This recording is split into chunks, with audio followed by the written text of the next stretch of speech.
أهلا بكم أعزائي المشاهدين الكرام ومرحبا وحلقة جديدة من برنامجنا نقطة تحول. لما بنيجي نبص على التاريخ المصري القديم بنشوف عظمة الإنسان المصري، بنشوف شماخته، بنشوف قدراته، بنشوف قد إيه كانت الحضارة رائعة وما زالت تذهل العالم.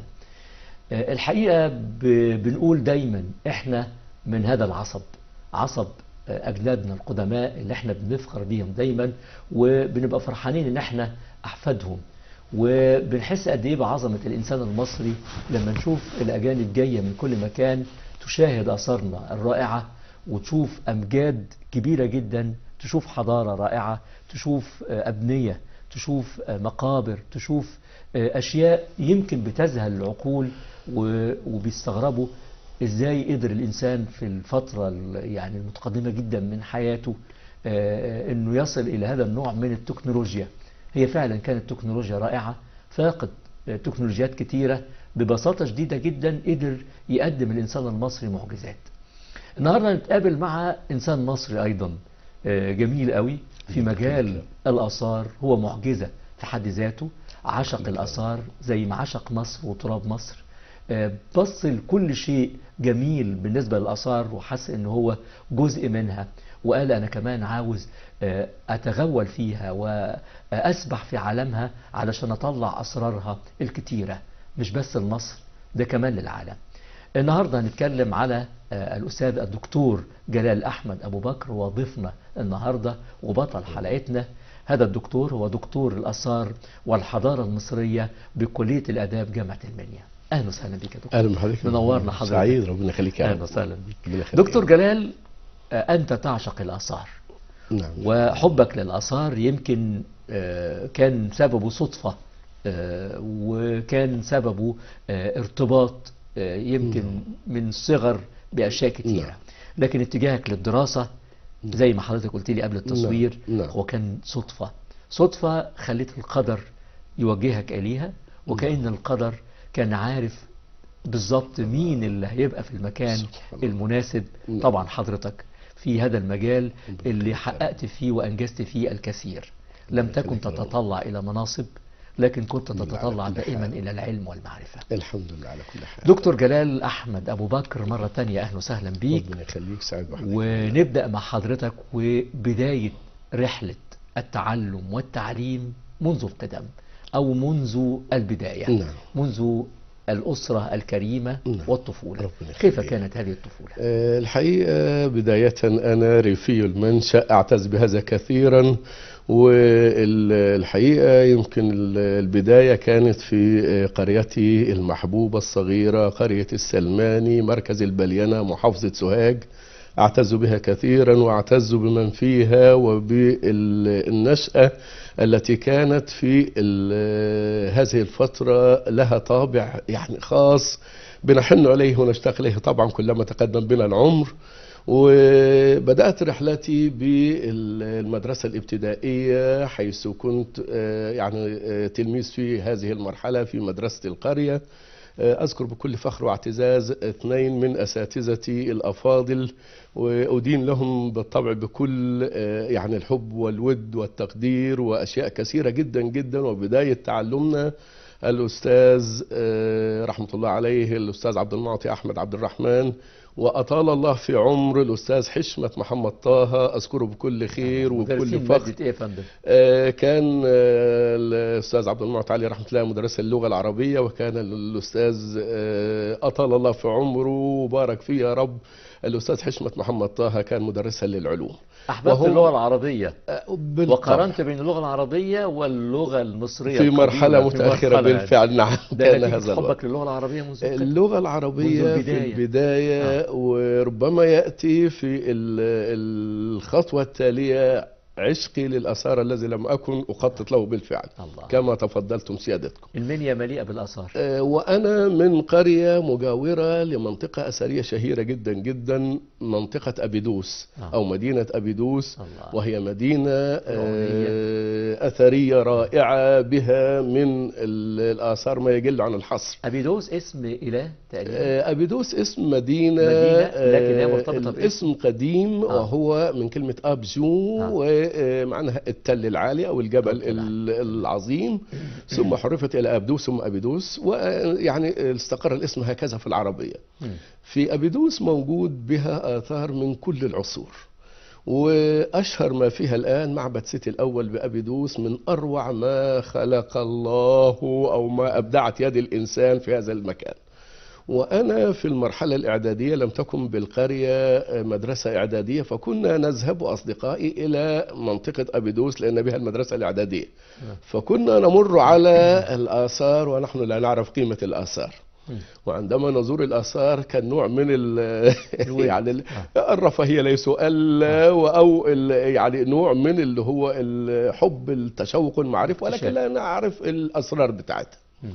في المرحلة الثانوية ذهبت إلى مدرسة البليانة الثانوية، المدرسة الموجودة في مركز القرية. أنا عاوز أسأل حضرتك سؤال هنا. اتفضل فندم. هل كان يجب أن تقوم المحافظة بوضع كتاب يخص المحافظة إذا كانت في جانب الآثار تضاف إلى المادة العلمية، خصوصا أن أهل المكان هم أحق بدراستها؟ والله حضرتك مشكورا، طالبنا بهذا في كثير من المحافل العلمية وفي كثير من اللقاءات وفي كثير من التسجيلات، وكان الأهم من هذا هو بطريقة مبسطة ويعني لا يكون فيها نوع من المبالغة تدريس اللغة المصرية القديمة كنوع من العشق لهذه اللغة ولهذا المكان العريق وارتباط تدرس تدرس اللغة المصرية بشكل مبسط، مجرد معرفة الأساسيات. هل هي منطوقة يا دكتور؟ منطوقة، يمكن أهم ما فيها أنه أغلب مفرداتها هي مقروءة بس يا فندم، ولا زالت مفرداتها متداولة في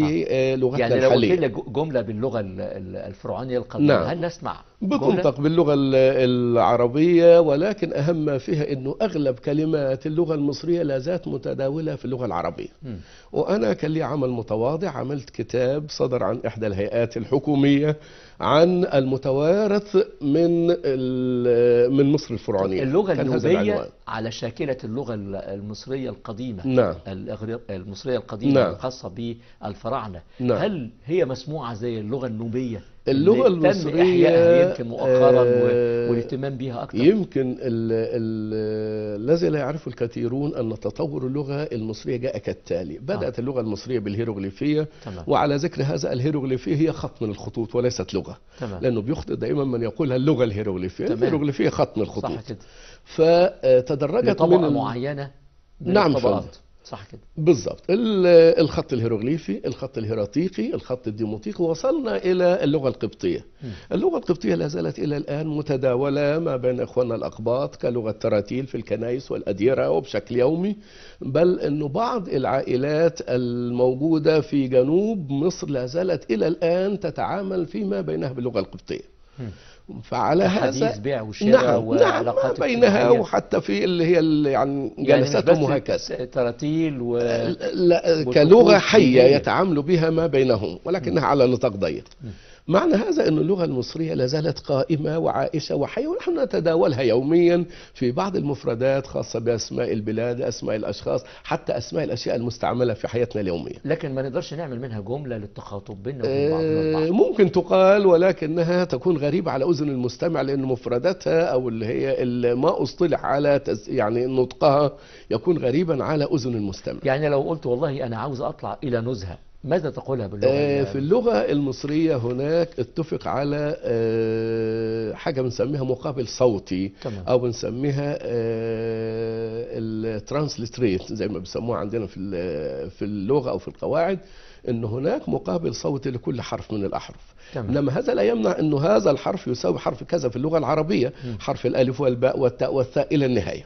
وبناء عليه وجود اللغة المصرية هي موجودة بالفعل وتنطق وتتداول فيما بيننا في الأحاديث اليومية، في معاملاتنا، في كتاباتنا، في تسمياتنا. ولذلك زي ما بقول لحضرتك يمكن يعني وفقنا ربنا في عمل متواضع عملته عن المتوارث من هذه اللغة، أو العنوان الكتاب المتوارث من مصر الفرعونية. وده كان واحد من الكتب اللي هي يعني بتتداول بحيث أنها تعرف أنه لا زالت أغلب المفردات التي نتداولها هي موجودة في الأصل اللغة المصرية. تمام. طب نعود إلى البداية، وكان في الأسرة والوالد والوالدة والأسرة الصغيرة من الأخوة والأخوات. نعم. ماذا عنه؟ أعتز بأسرتي الصغيرة المتواضعة. كنا أسرة متوسطة الحال، أو هقول ميسورة الحال حتى نكون صرحاء. تمام. الوالد والأم عليهما رحمة الله لم يأخذ قسطا من التعليم، ومع هذا كان الوالد عليه رحمة الله حريصا على تعليمنا إلى أقصى درجة. ولذلك كتبت هذا في مقدمة كتاب من الكتب المتواضعة التي أصدرتها، بقول هذه العبارة: الأم عليها رحمة الله لم تتعلم أو لم تأخذ قسطا من التعليم، ومع هذا علمت المتعلمين ما لم نتعلمه ربما من التعليم نفسه. كانت عليها رحمة الله أذكرها وأترحم عليها الآن متفتحة بدرجة أنه لا يمكن أن تتصور أنها سيدة أمية غير متعلمة. ولذلك يمكن هذه نشأت فينا الارتباط بالتعليم والارتباط بأن احنا نواصل هذه الرحلة رغم صراحة فقر الإمكانيات في هذه الفترة. وبناء عليه حاولنا أن نواصل هذا. أنجزت المرحلة الثانوية كما ذكرت لحضرتك في مدرسة البليانة الثانوية، واعتز كثيرا بأساتذتي الذين أذكر بعضهم الآن. ثم كانت خطوة التحول إلى الجامعة ربما تكون هذه هي النقطة التي غيرت مجرى حياتي كثيرا. أنا كما ذكرت لحضرتك من قرية، ونشأت في هذه القرية، وكنت أتردد على القاهرة لفترات الأجازة فقط للزيارة وللنزهة وهكذا. ولكن في مرحلة الجامعة اقتضى الأمر أن أقيم في القاهرة إقامة دائمة عشان كلية الآثار في هذه الفترة كانت الكلية المتفردة من نوعها في الجمهورية. اخترت ليه كلية الآثار يا دكتور؟ اختياري لكلية الآثار ربما القدر. أيوة. عاوزين نقف عند القدر. القدر هو الذي اختار لي هذه الكلية لأنها بالفعل لم تكن في الحسبان. ولكن نظرا لأنني كنت خرجت من الثانوية العامة بتفوق، حصلت على 80%، وكان 80% تعادل 100 وكسور في هذا الزمن. وبناء عليه كان من المفترض أن أختار ما بين أي كلية جامعية تناسبني من هذا المجموع. 80% تتيح لي دخول كليات الاقتصاد والعلوم السياسية، كلية الإعلام، كلية كذا، كل الكليات كانت متاحة أمامي. أنا كنت شعبة الأدب، وبناء عليه جاء الاختيار الغير متوقع بالنسبة لكلية الآثار عندما وجدت أن القدر ساقني إلى كلية الآثار.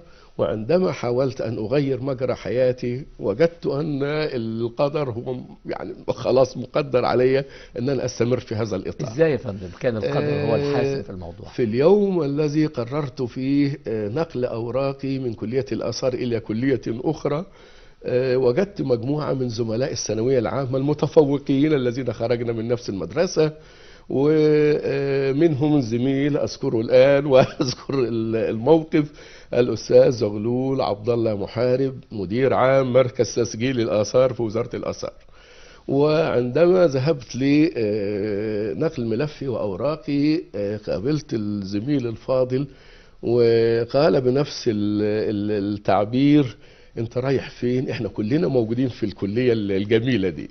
وبالفعل استمريت بالنسبة لي وبالنسبة له، هو وصل مدير عام. يعني انت قابلت الكلية عشان اصدقائك لمجموعة الأصدقاء والوضع والصلة القديمة اللي أنا لم أتذكرها إلا عندما القدر وضعني فيها، أنني كنت أمر يوميا على الآثار في منطقة أبيدوس. لكن العشق للآثار جاء ازاي؟ وجودي في الكلية نفسها حسيت فيها ما لم أجده في مكان آخر. هذه الكلية وللحق وللدراسة ولمن يعمل في الآثار أو من يتعلم الآثار، هي كلية محبوبة مرغوبة جدا جدا، لأنه نوعية الدراسة فيها بتعطي الإنسان مساحة من التفكير غير الكليات الأخرى التي يكون فيها الأمور مجرد معلومات بتؤخذ وهكذا.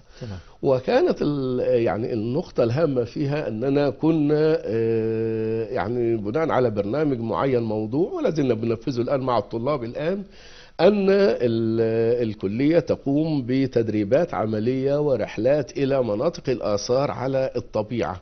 فكنا نتعامل مع هذه الآثار على الطبيعة. كنا دائم الزيارة للمتحف المصري في ميدان التحرير، زيارة للمناطق الأثرية سواء المناطق الموجودة في القاهرة أو ما حولها، ثم الأقصر وأسوان في يعني رحلة الليسانس المقدرة للطوة لازلنا ننفذها إلى الآن للطلاب، ومنطقة أبو سمبل وما بعدها. فكان التعامل مع هذه الآثار على الطبيعة ويعني رؤيتها والعيش بين جنباتها كان عاملا من عوامل الجذب للكلية التي كنت في البداية أحاول أن أغير مجرى حياتي فيها. تمام. أحببت هذه الكلية، وفقني المولى سبحانه وتعالى أن أخرج منها بتفوق. الحمد لله كنت الأول على دفعتي في مرحلة الليسانس، وبناء عليه كانت الخطوة التالية أن أعين في نفس المجال، باعتبار أن أنا خريج يعني الكلية بالتقدير الذي يتيح لي العمل في السلك الجامعي أو في في الجامعة. تمام.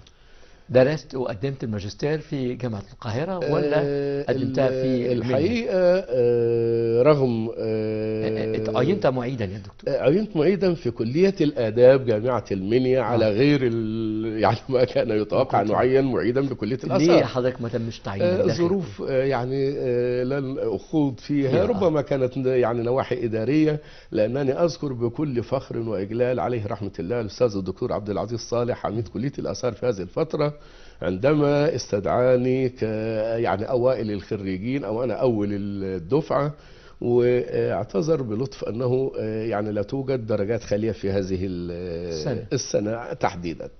فكان العمل كان يمكن لك في السنة القادمة أن تعين. عملت لفترة في حفائر كلية الآثار جامعة القاهرة بيسموه مفتش حفائر. تمام. ولكن الدخول الخدمة العسكرية أخرجني من هذا، ودخلت التحقت بالخدمة العسكرية. وفي هذه الفترة ظهرت إعلانات من أكثر من جامعة من الجامعات الحاجة إلى معيدين في التخصص. تقدمت إلى أكثر من جهة، ولكن وفقني الله في النهاية إلى كلية الآداب جامعة المنيا. وكانت البداية التي استمريت بها إلى الآن في العمل في السلك الجامعي. بدأت فيها مرحلة رجعت مرة أخرى لجامعة القاهرة للدراسات العليا. تمام. فحصلت على السنة التمهيدية للماجستير من كلية الآثار، واستكملت دراسات الجامعية ولكنها تابعة لجامعة المنيا بصفة أن أنا يعني موظفا فيها.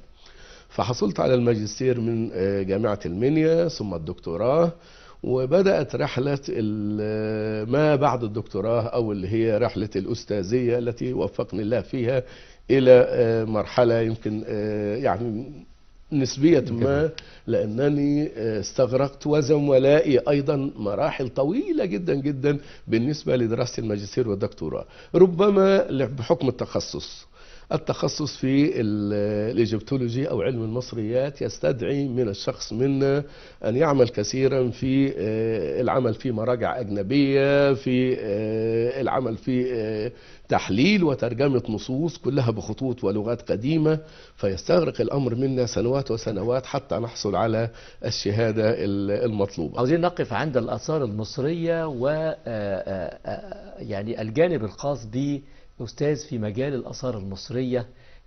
بننظر إلى الآثار على مستوى العالم، بنجد أن الآثار هي الثراء المادي، الثراء المعرفي التاريخي، عبق التاريخ وكل ما فيه. العالم كله يجل الآثار ويهتم بها، وتكاد تكون هي أثمن من الذهب حتى، يعني أرقامها تفوق الخيال. لو تخيلنا مثلا تمثال من الذهب وزنه مثلا كيلو جرام، هو لا يساوي ذهبا، ولكن يساوي أكثر من القيمة الذهبية اللي هي فيه، ففاقت يعني مادته حتى إذا كان هذا ذهب أو حتى يعني ماس أو ما يشبه من هذا الأمر. اسمح لي الجانب الخاص بأستاذ الآثار على مستوى المصريات، الآثار المصرية، والمتخصص في الآثار العالمية بأشكالها المختلفة. نجد من يبحر في دول العالم خاصة بهذا المجال، يجني من وراء هذه الدراسات أموال ضخمة كبيرة، ويقدم من خلال رؤيته العلمية والبحثية الكثير والكثير، يعني اكتشافات بتيجي من دول أوروبية وأجنبية، وعلى رأسها فرنسا طبعا بتيجي هنا مصر. حال الدارس للآثار المصرية وحال الدارس للآثار العالمية بمقارنة سريعة دكتور. الحقيقة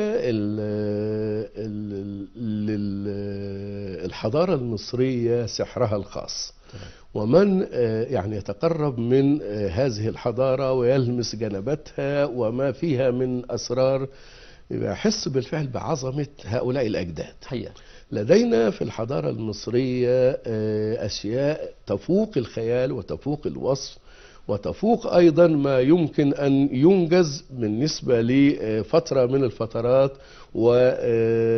وإمكانيات كانت في منتهى البساطة استطاع هذا الإنسان المصري القديم أن يصل بها إلى مرحلة العالمية، بل يفوق العالمية، وتصبح الآثار المصرية هي محل جذب لكل الأنظار بالنسبة للعالم سواء قديما أو حديثا. لكن الآثار المصرية يعني في الخارج ممكن يحتفظ بها آخرين، وممكن تتناقل ما بين الأفراد.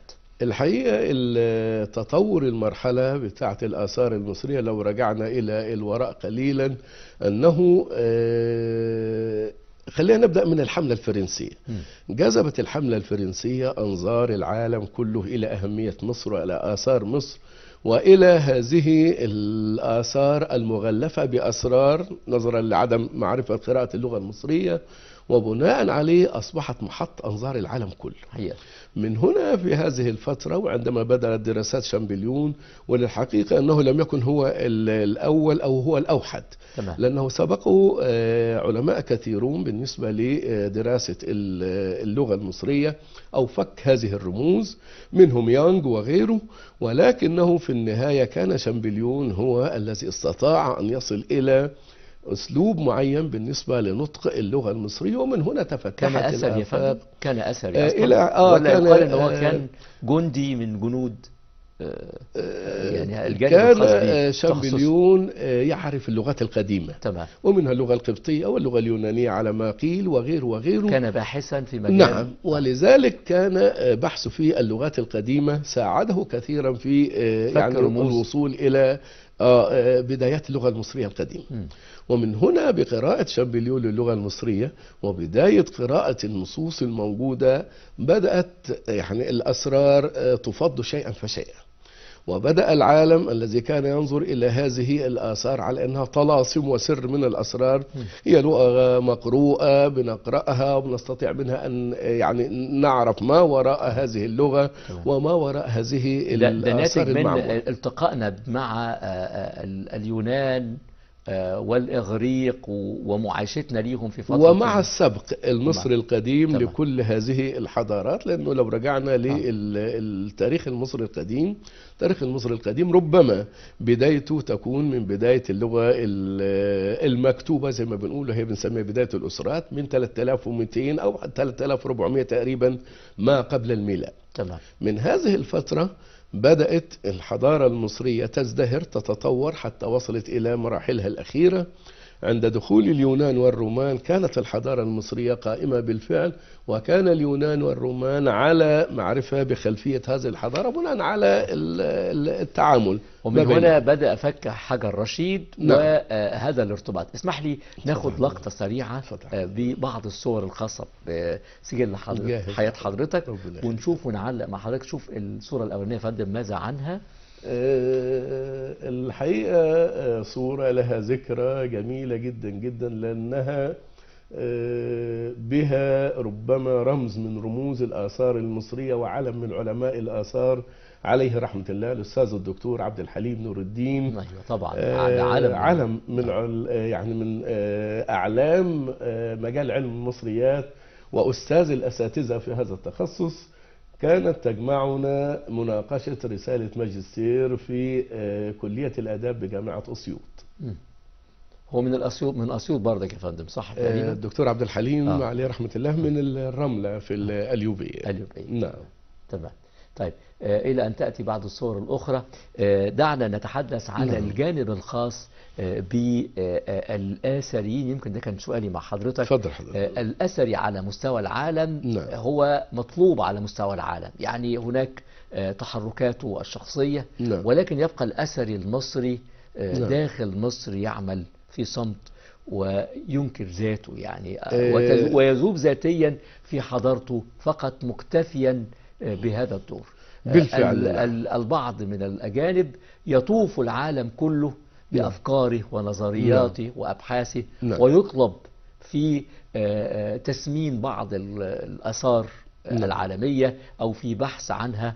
عاوزين نتكلم على يعني هذا الجانب مقارنة ما بين الأثري المصري وبين الأثري الأوروبي حتى.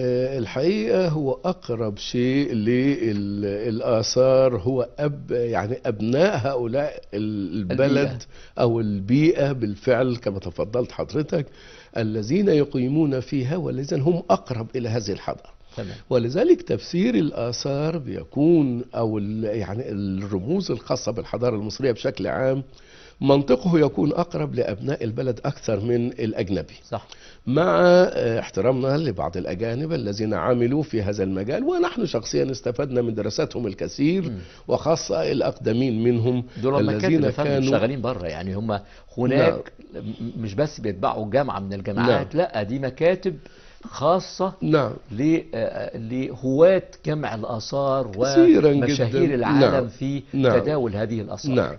الهوس بالحضارة المصرية أو ما يسمى بالإيجيبتومانيا الذي وصلت إلى درجة العشق، ليس العشق حد ذاته ولكنه تعدى هذه المرحلة نظرا ل يعني وجود القيمة التاريخية والقيمة الحضارية، لأن العالم كله بينظر إلى الحضارة المصرية على أنها هي الأساس وهي السبق بالنسبة لحضارات العالم كله. وبناء على هذا وجدنا سيلا من البعثات الأجنبية التي ترد إلى مصر للبحث والتنقيب عن هذه الآثار، وأغلبها بيبقى له صلة بجامعات عالمية كبيرة ومعاهد بحثية عالمية، وكلها بتضع في الاعتبار محاولة الكشف عن هذه الآثار التي تزدهر بها مصر والتي يعني تفيض بها الأرض المصرية بدءا من الشمال إلى الجنوب. نشوف صورة مع حضرتك تاني فضل من تاريخ ذكريات حضرتك. أيضا إحدى المناقشات بإحدى الجامعات المصرية، مناقشة رسالة ماجستير بتجمعني بالزملاء الأفاضل في هذه المناقشة، ومنهم الأستاذ الدكتور أحمد الأنصاري الزميل العزيز، وهو وكيل لكلية الآثار جامعة سوهاج، هي الكلية الوليدة الآن أحدث كليات الآثار. جميل قوي. هذا الجانب الخاص بالزمالة والتواصل والتلاقي يمكن كان هو الدافع للالتحاق بكلية الآثار جامعة القاهرة زي ما حضرتك قلت في الأول.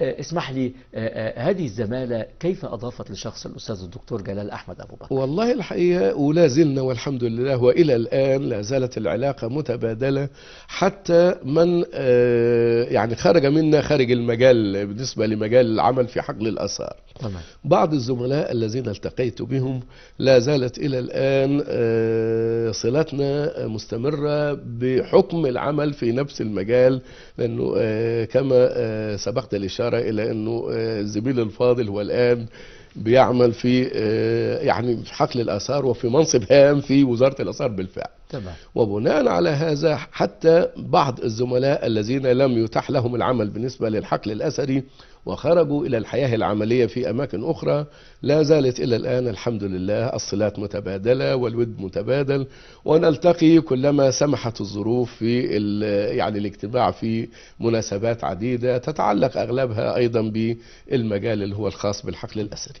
دكتور جلال أحمد أبو بكر، الدخول في ثروة كبيرة وثروة تاريخية رائعة كم لا نستطيع أن نحصاه من حياة القدماء المصريين من آثار ومن تاريخ ومن أحداث، بيستتبع دائما سؤال: كيف للدارس أو الباحث في هذا المجال أن يدخل من باب من أبوابه، وكيف يتوغل ليصل إلى ما وصلت إليه معرفيا عن هذه الحضارة؟ الحقيقة حتى نكون صراحة، العشق للمجال نفسه أو للعمل نفسه بيجذب الإنسان إلى أنه يكون هناك نوع من الارتباط والمودة، وليس مجرد يعني أداء عمل أو قضاء واجب كما نذكر. تمام.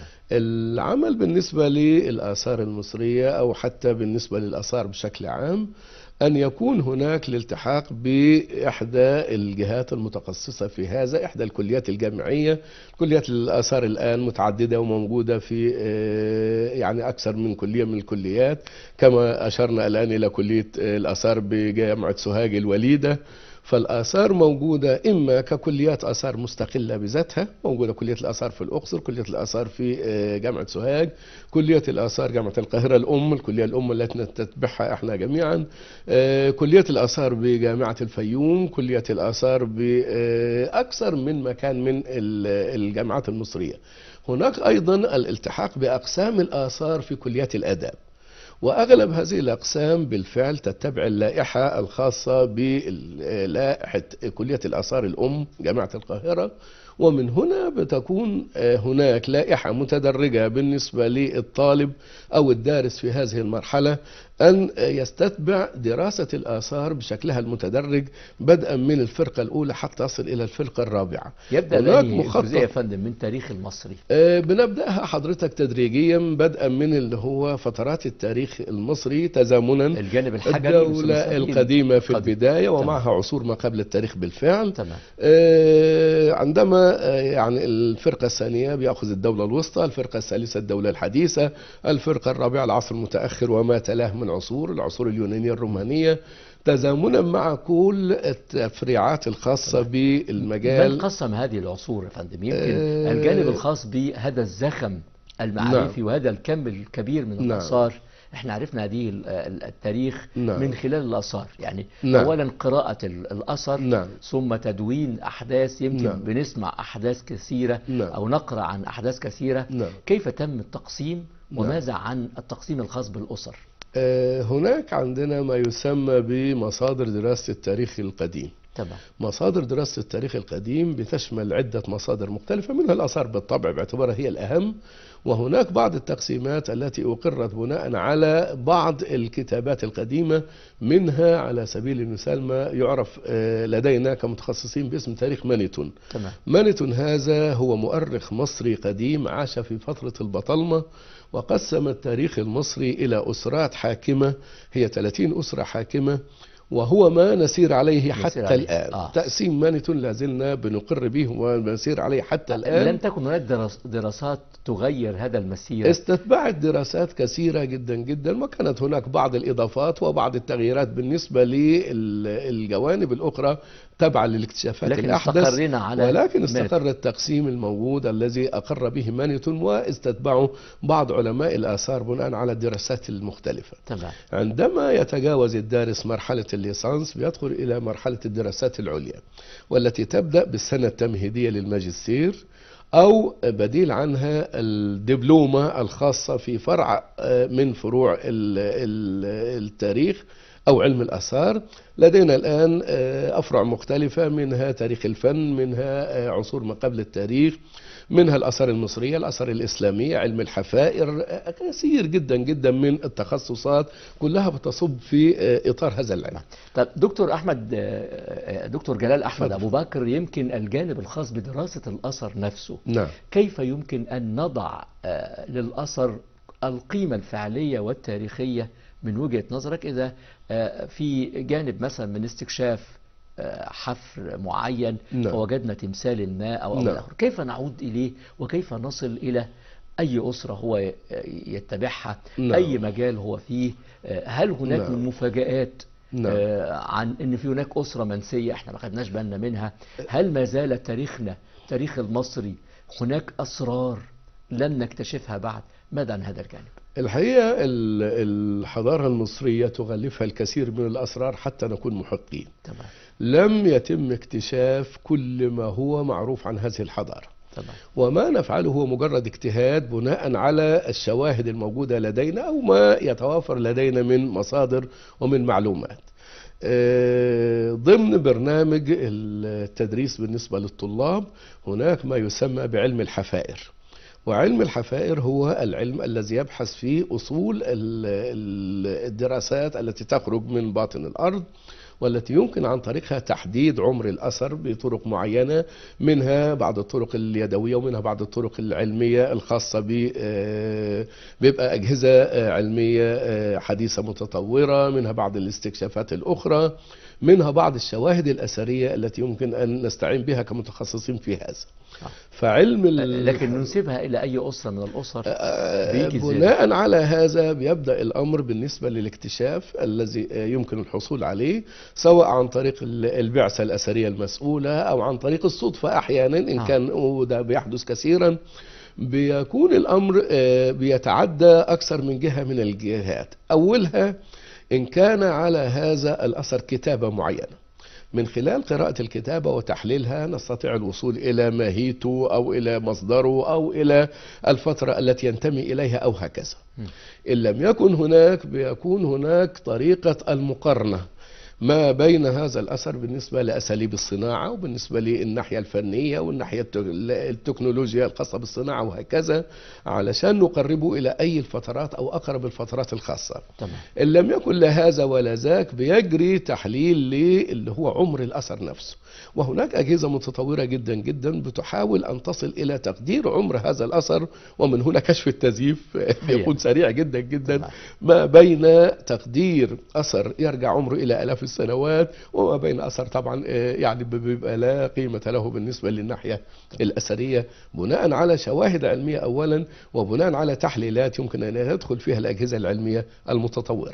خلينا يا فندم نتكلم بشكل واقعي. يمكن عدد كبير من أبنائنا الطلاب عندما يجي لهم في التنسيق كلية الآثار أو كلية آداب قسم الآثار والحضارة، ده طبعا هيبقى ترشيح داخلي، بيتساءل البعض: وماذا أفعل إذا درست في هذه الكلية وتم تخريجي؟ البعض يجيب في بساطة شديدة: هشتغل يا إما في هيئة الآثار يا إما هبقى مرشد سياحي.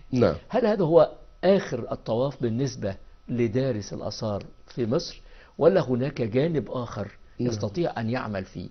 كان سؤالي السابق: ماذا عن الوضع المقارن ما بين الأثري الغربي والأثري المصري؟ الأثري المصري ما زال حبيس مصر، ولا يستطيع أن يتواجد في الخارج كما يتواجد الأجنبي الذي درس ولو جزء بسيط من تاريخنا، فهو في الخارج أكثر منه يعني نشاط وفاعلية وديناميكية.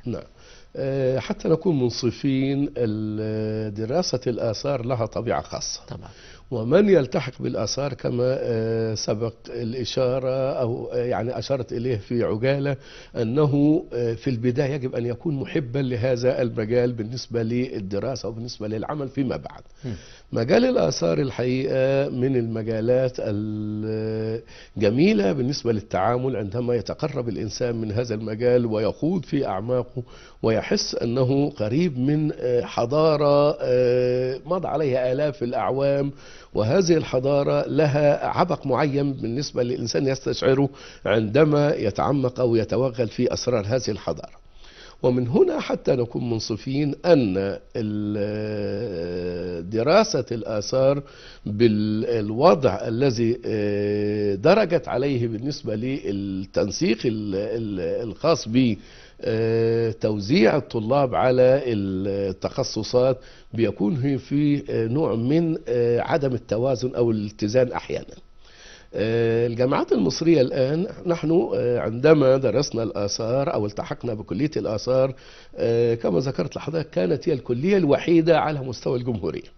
لم يكن هناك إلا كلية الآثار جامعة القاهرة، هي الكلية الأم وهي التي ينتمي إليها وهي التي نجيء لها من آخر أطراف الجمهورية، من أسوان ومن القاهرة ومن من جنوب الصعيد ومن الدلتا ومن الوادي وغيره وغيره. ما بعد ذلك تطورت الأمور إلى أن افتتحت أكثر من كلية من كليات الآثار، ثم في خطوة ربما تكون سابقة أو حتى تالية الآن، لم تكن هناك كلية من كليات الآداب إلا وبها قسم من أقسام الآثار، ناهيك عن الجامعات الخاصة. وبناء على هذا أصبح خريجي الآثار من الكثرة بحيث أنه يمكن ألا يضمهم هذا الحقل بالنسبة للعمل.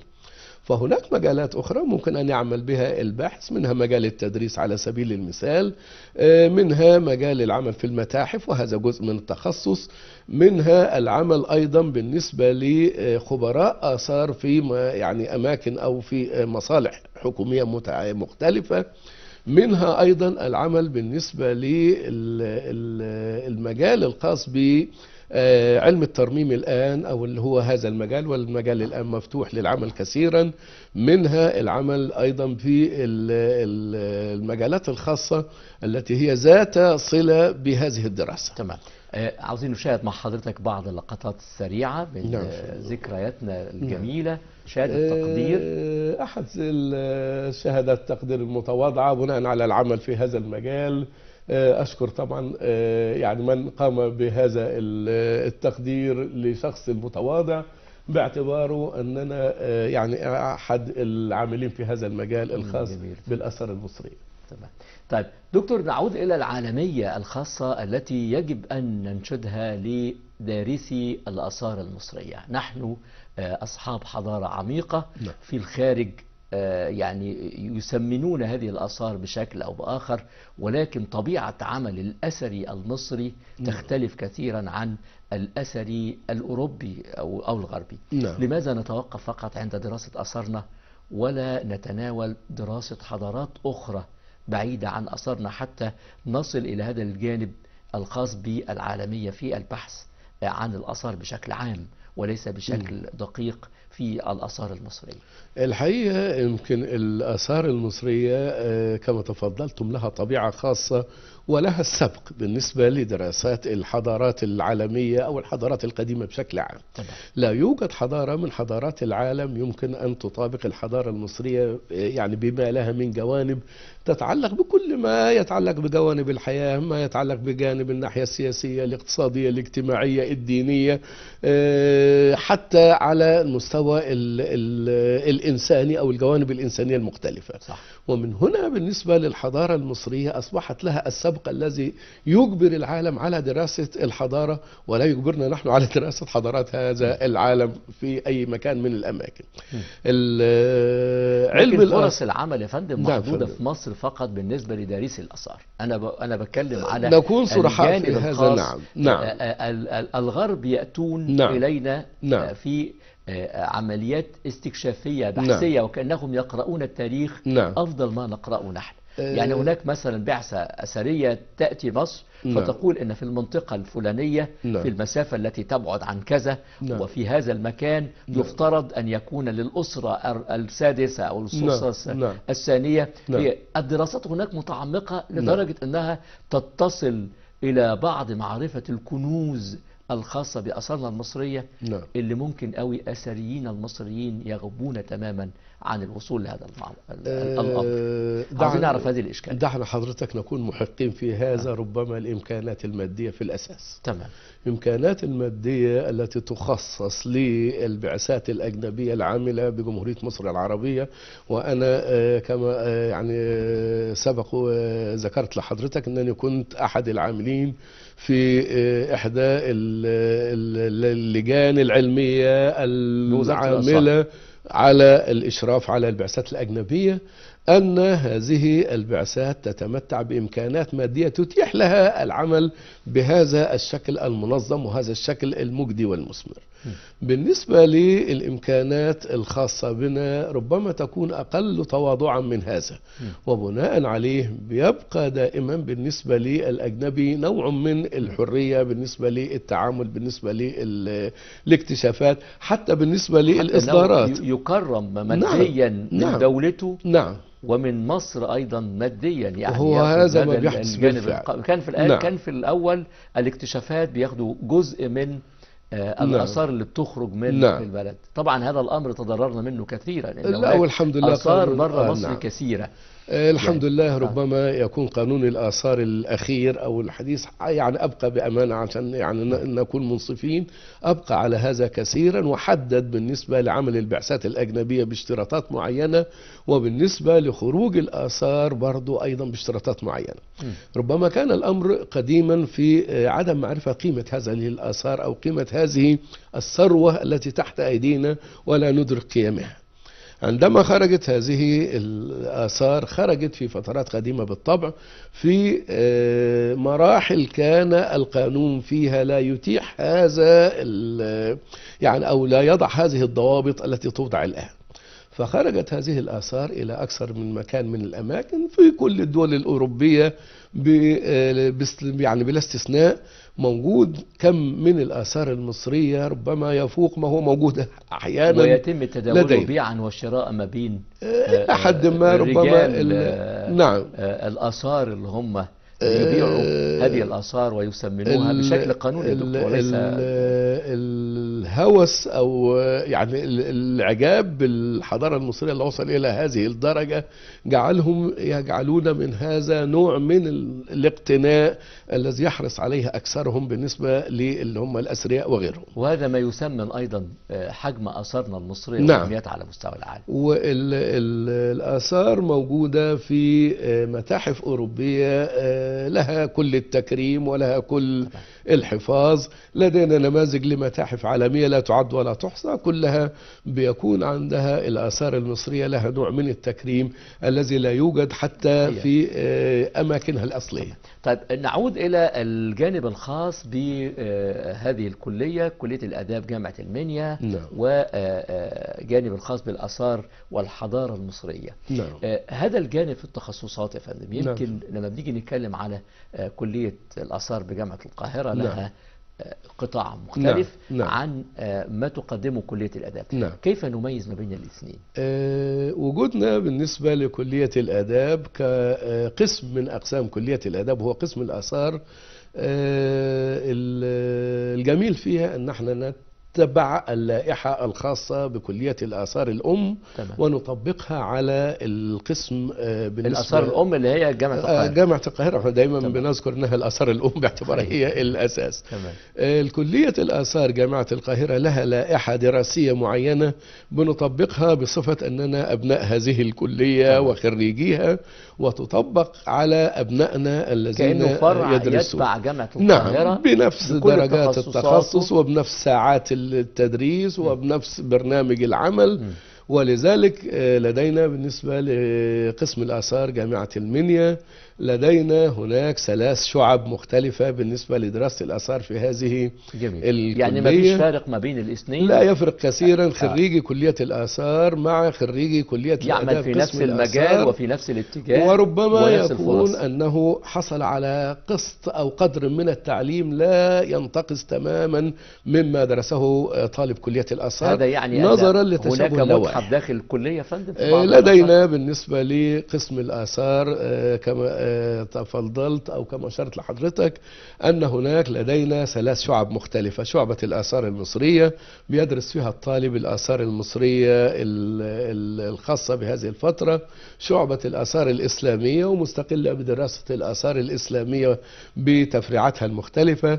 ثم شعبة الآثار اليونانية الرومانية التي يدرس فيها الطالب الآثار الخاصة بهذه الفترة، سواء ما وجد منها في منطقة المنيا باعتبار هي المنطقة المحلية أو ما وجد منها خارج المنيا حتى بالنسبة لإسكندرية وبقية التخصصات الأخرى. الله عليك. فلدينا بالنسبة لقسم الآثار ربما مطابقة كصورة مصغرة من كلية الآثار، لأننا نتبع نفس اللائحة بنفس ساعات التدريس بنفس اللوائح العلمية ولا شبهة فرق. بالفعل يعني دايما يعني درجنا على هذا بصفة أن احنا خريجي هذه الكلية. تمام. ونطبق على أبنائنا ما يطبق على تمام. أبناء الكلية الأخرى. اسمح لي دكتور جلال نشاهد مع حضرتك هنا هذا الجانب التذكاري والتكريمي. كانت لمسة الحقيقة من الكلية العريقة كلية الآداب وعميدها الفاضل الأستاذ دكتور أحمد فاروق أن يكرمونا عندما حصلنا على الأستاذية.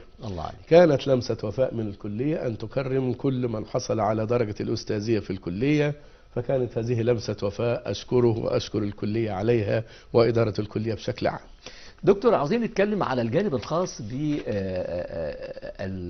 بالآثار والآثار المزيفة والتفرقة بين الاثنين. هناك يعني من يدعي أو هناك يتم تداول أو استخراج نسخ ما من أشياء تبدو لنا أنها أثرية ولكنها في الحقيقة غير أثرية، يتم تداولها في العالم على أنها آثار مصرية ولكنها في الحقيقة غير، هي مقلدة أو شبيهة أو إلى آخره.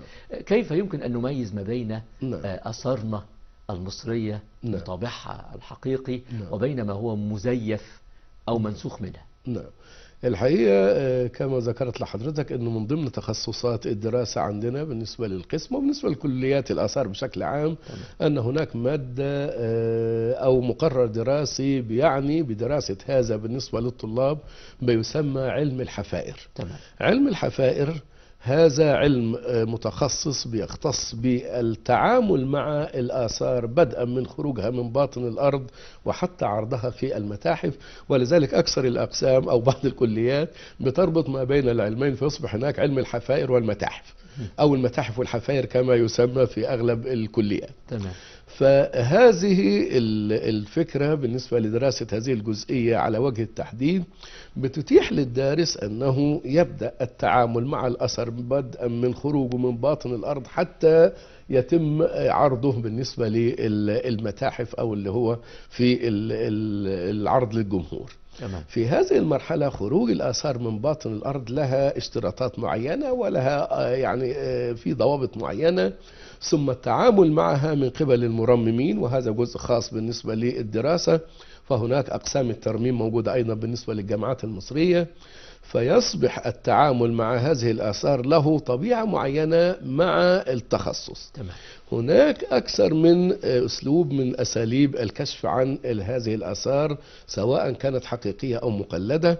بعضها بتكون طرق يعني يدوية عبارة عن اللي هي الخبرة تتدخل فيها أو يتدخل فيها جانب الخبرة بشكل يمكن أكبر، وهناك طرق خاصة بأجهزة علمية حديثة متطورة يمكن الكشف عنها بالنسبة اللي هي هذه الآثار. من الطرق اللي هي البسيطة أو للوهلة الأولى، وهذه ترجع للخبرة، الشكل العام بالنسبة للفن المصري القديم أو الفنان المصري القديم له تيمة خاصة لا يمكن أن تتكرر. حتى لمساته الأخيرة بالنسبة يعني نادرا ما نجد بالنسبة للنصوص المكتوبة أن يكون هناك خطأ، من النادر أن يوجد هناك خطأ في الكتاب، بينما من يكتب بالنسبة للتقليد أو المقلد بيخطئ كثيرا حتى لو كان يعني على درجة معينة من المهارة بالنسبة للنقل النصوص الموجودة.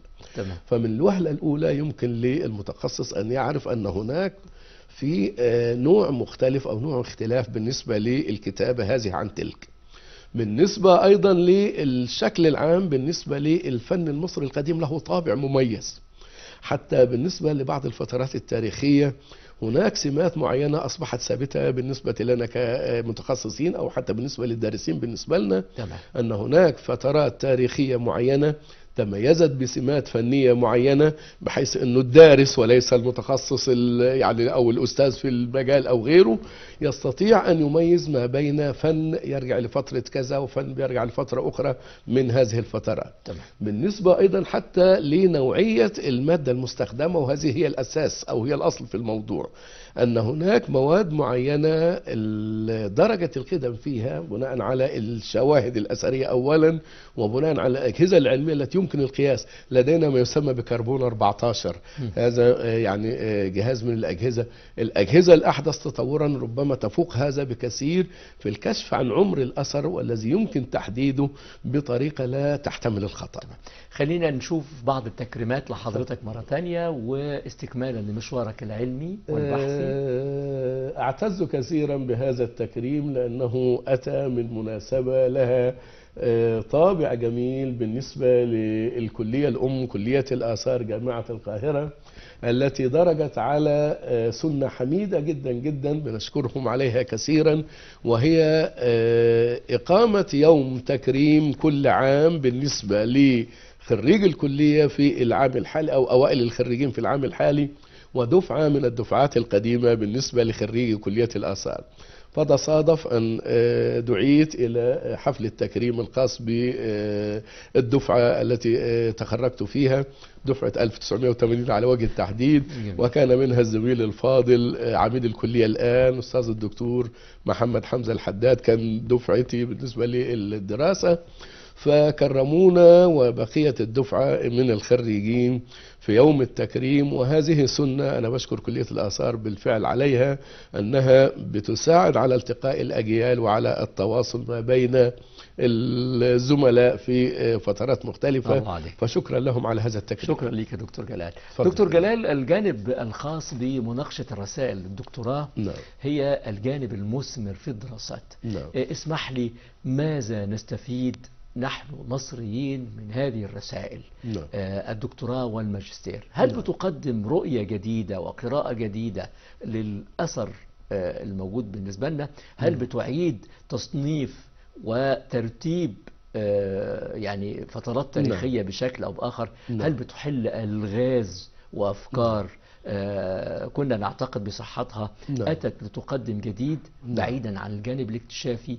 هل الدراسة والبحث يقدم جديد بالفعل للآثار المصرية؟ مرحلة الدراسات العليا هي مرحلة تالية لمرحلة الليسانس بالنسبة لدارس الآثار، يلتحق بها الطالب حسب رغبته طبعا، غير يعني طبعا في هذا.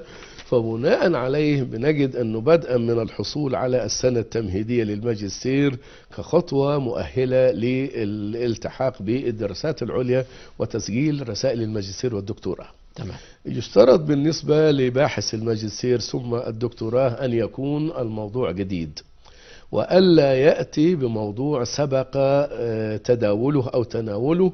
ومن هنا بتكون الجامعة حريصة وتكون لجنة الاختيار أو حتى اللي هي الدراسات العليا في الكلية حريصة على أن يقدم الطالب ما يثبت أن بحثه جديد وأنه غير مسبوق أو غير مكرر بالنسبة لأي جامعة من الجامعات المصرية أو حتى الأجنبية.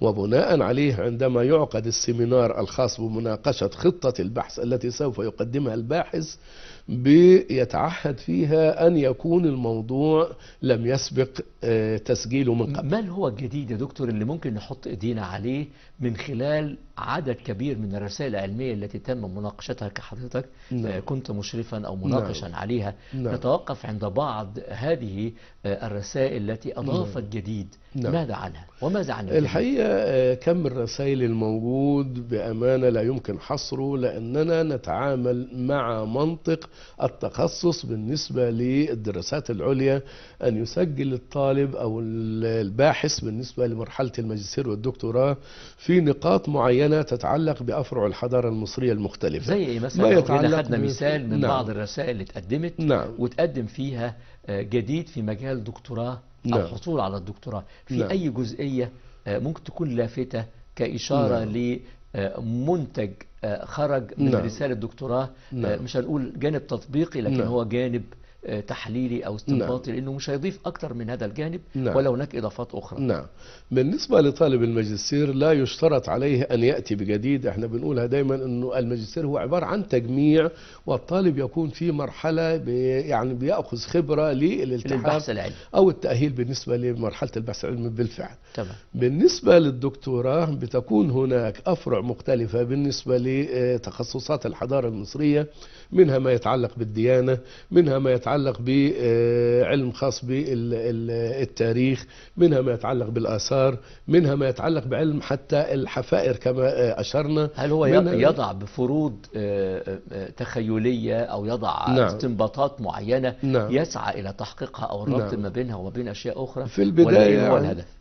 عندما يتقدم الباحث بما يسمى باللي هي الخطة أو خطة البحث وتعرض على السيمينار بيعقد شهريا بالنسبة لنا في الجامعة، بيناقش فيه خطة البحث المقدمة من الباحث، ويشترك فيها كل أساتذة القسم بل وحتى الهيئة المعاونة من المعيدين والمدرسين المساعدين ومن الباحثين. وكل يبدي رأيه في الموضوع الذي طرح للمناقشة، تمام. ويبدي يعني ما يتراءى له من تعديلات، بحيث أنه لا تقر أو لا يقر القسم العلمي الخطة إلا بعد تجاوز هذه المرحلة وبعد المناقشة، بحيث أنه يصل في النهاية إلى نتيجة إلى جديدة. أن يكون الموضوع جديد بالفعل بالنسبة صحيح. لعرض الموضوع. تمام. أستاذ الدكتور جلال أحمد أبو بكر، أستاذ الآثار والحضارة المصرية بكلية الآداب جامعة المنيا، شرفنا بوجودك النهاردة، ونحن دايما سعداء بلقائك، فأنت علم من أعلام جامعتنا المصرية، وعلى وجه التحديد يعني جامعة المنيا، وهي جامعة عريقة وتتميز دائما بإضافاتها الكثيرة. بشكر حضرتك على تواجدك، أتمنى لك مزيد من الحياة العملية ومزيد من العطاءات العلمية والبحثية أيضا. شكرا لحضرتك. شكرا لحضرتك، وأتمنى أن أكون يعني أسهمت ولو بقدر بسيط جدا جدا في هذا المجال الجميل الذي أحس كل من يعني يستطيع أن يتابعنا أن هناك بلد عريقة، وأن هناك دولة عريقة، وأن هناك أسس معينة نشأنا ودرجنا عليها، فقنا بها العالم ولا زلنا، وإن شاء الله في المستقبل يكون الأفضل والأفضل بإذن الله. شكرا لحضرتك. شكرا لحضرتك يا فندم. شكرا لكم ربنا أعزائي يخليك. المشاهدين الكرام في كل مكان، ونتمنى لكم دائما مزيد من التوفيق، ونقول دائما أن الحضارة المصرية من أروع الحضارات، فنحن على فخر دائما بهذه الحضارة. إلى أن نلقاكم، لكم منا ألف تحية، وإلى اللقاء.